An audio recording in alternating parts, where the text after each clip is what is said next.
So if you add the left sides and add the right sides, you add equals to equals, you get equals. And so u plus v is equal to 2 alpha. And u minus v is equal to 2 beta. Is that right? Is that what I wanted to do? I think it is. Now, so if I substitute for, say, alpha plus beta is u, alpha minus beta is v, then alpha is going to be half of u plus v, and beta is going to be half of u minus v.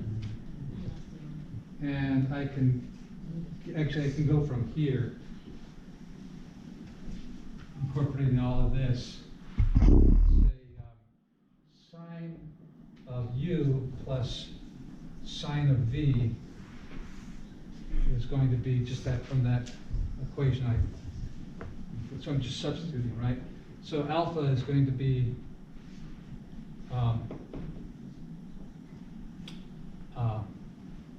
half of u plus v. So that'll be 2 sine, I can write 2 sine of alpha plus, what am I doing? Yeah, alpha is half of u plus v. And beta is half of u minus v, right?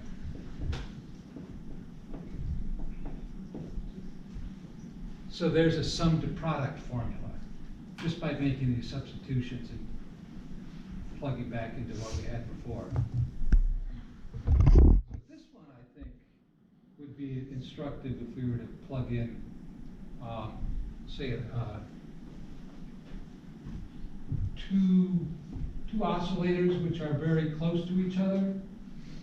So let's do that, right? Because you can do the same thing with the rest of these and get all the other sum to product identities. I don't want to bore you with all that, but I think this is kind of interesting. So if we have u equals 101t and v equals 100t, then what do we have? We got sine of 101t plus sine of 100t. What do we got? We got two oscillators with almost the same wavelength, very close. Right? But they're not quite the same, which means if you're talking about, say, violin strings, they're a little bit out of tune. So what happens if if your violin is a little bit out of tune? What do you hear? Dead cat. Dead cat?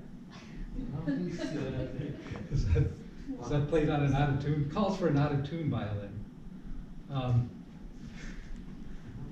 Well, perhaps you're more familiar with the guitar. Same thing. When you're tuning a guitar and you're trying to make the notes the same, you listen, you hear these. What do you hear? The frequency. Like the strings reverberating. Yeah, you hear this beats is what they call it, right? Slowly oscillating. It's not, if they were the same, then you wouldn't hear this sort of warbling. So what do we hear here? We hear sine of, what if we add u and v? Oh crap, yeah, they're not going to be good. Can I make this a 2 here? They're still very close, right? But then I get 202 t, right? And half of that is going to be 101 t. But the cosine is going to be what?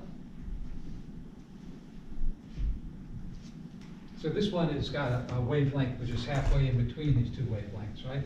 What is this one? Well, it's going to be 102 minus 100, which is 2t over, so that's just going to be t, right?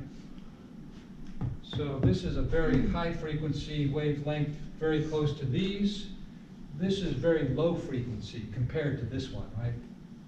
So it has a very, the wavelength of this is 2 pi. The wavelength of this is 2 pi over 101, right?